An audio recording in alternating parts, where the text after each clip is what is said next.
Español 3, Unidad 7, Lección A, Gramática. Comparisons of inequality. Más que means more than, and menos que means less than. They are used with adjectives and adverbs to make comparisons. For example, María es más baja que Pilar. María is shorter than Pilar.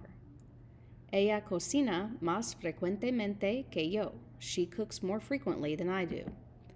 El pollo es menos sabroso que el tocino. Chicken is less tasty than bacon.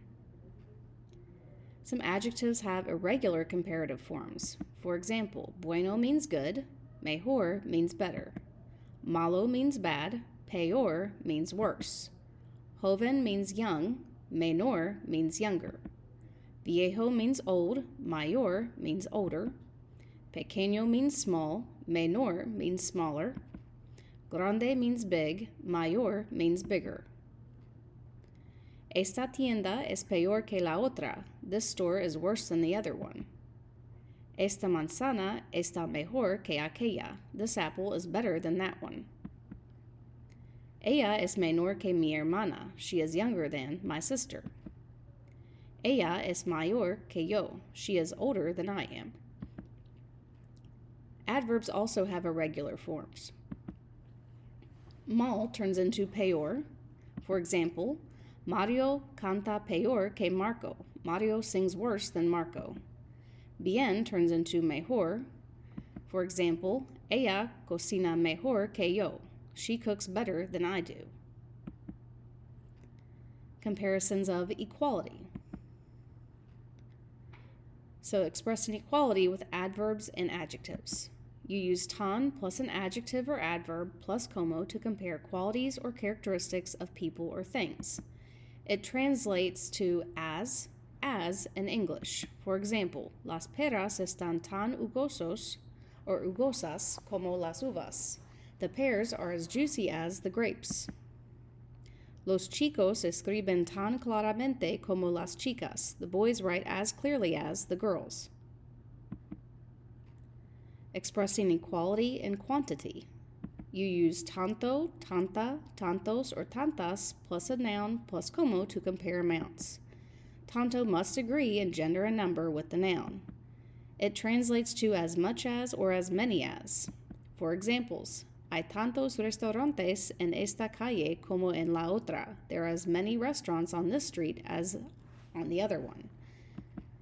Necesitamos tantas zanahorias como papas. We need as many carrots as potatoes. Now expressing equality in actions. You use tanto como after a verb to compare the amount of an action performed. For examples, ellas viajan tanto como nosotros. They travel as much as we do. No leo tanto como mis compañeros. I don't read as much as my classmates. Now let's look at superlatives. Using the superlative is used to single out one item or individual compared to others. The formula, el, la, los, or las, plus más or menos, plus an adjective or adverb, plus de. For example, este restaurante es el más elegante del barrio. This restaurant is the most elegant in the neighborhood. Estos tomates son los más frescos del supermercado. These tomatoes are the freshest in the supermarket. Esta fresa es la menos dulce de la caja. This strawberry is the least sweet in the box.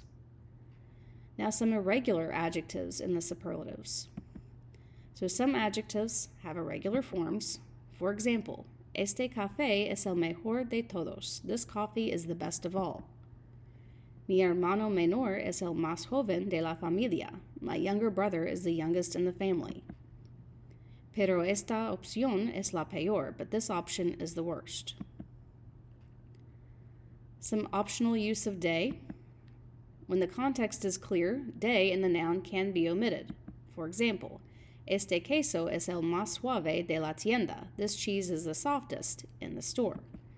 You can take out de with this. Este queso es el más suave. This cheese is the softest. You can also intensify with using the word tan. You use tan before adjectives and adverbs for emphasis. For example, Estas uvas están tan dulces. These grapes are so sweet. Pedro, no hables tan fuerte. Pedro, don't talk so loud. And you use the absolute superlative with isimo or isima. So to express something as extraordinarily good or bad, etc., you would drop the final vowel of the adjective and add isimo or isima. For example, estos melocotones están deliciosísimos. These peaches are extremely delicious. Mira este vestido es carísimo. Look at this dress, it's extremely expensive. So some spelling changes with isimo and isima. Amable becomes amabilisimo. Rica becomes riquísima. Larga becomes larguísima. And feliz becomes felicísimo. Now let's look at the passive voice, past participles, and say. So understanding the passive voice. In the passive voice, the subject is not the one performing the action, but rather the one receiving the action.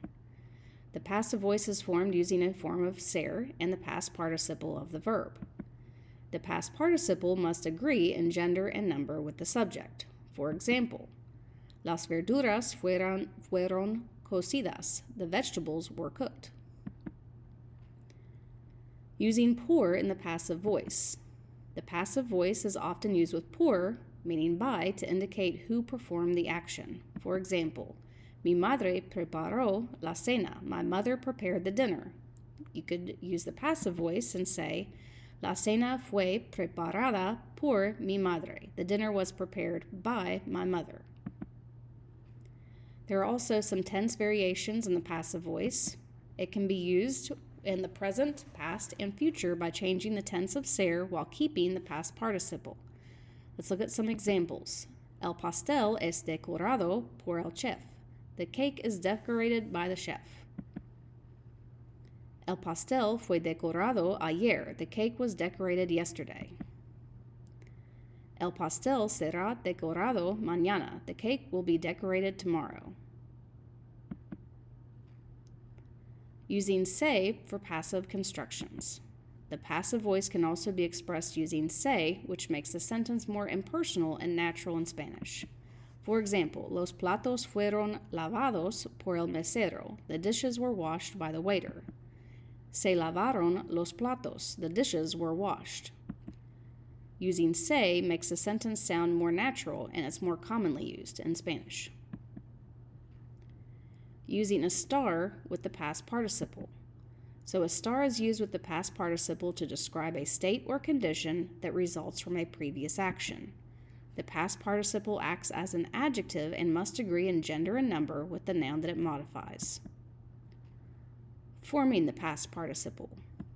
So for AR verbs, you remove the infinitive ending and you add ado, for example, horneado, meaning baked. For ER and IR verbs, you remove the infinitive ending and add ido. For example, vendido, meaning sold, batido, meaning beaten. Let's look at an example in a sentence. El pan está tostado. The bread is toasted. Now there are, of course, some irregular past participles that you should be familiar with. Abrir becomes abierto. Cubrir becomes cubierto. Decir, dicho. Devolver, devuelto. Escribir, escrito. Hacer, hecho. Morir, muerto. Poner, puesto. Resolver, resuelto. Romper, roto. Ver, visto. And volver, vuelto. Se can also be used for accidental occurrences. It's used to describe accidental or unintentional events. For example, se rompió el vaso, the glass broke. Se is also used with indirect object pronouns. An indirect object pronoun, me, te, le, nos, os, or les, can be added to indicate who is affected by the accidental action. For example, Se te cayó el teléfono. You dropped your phone.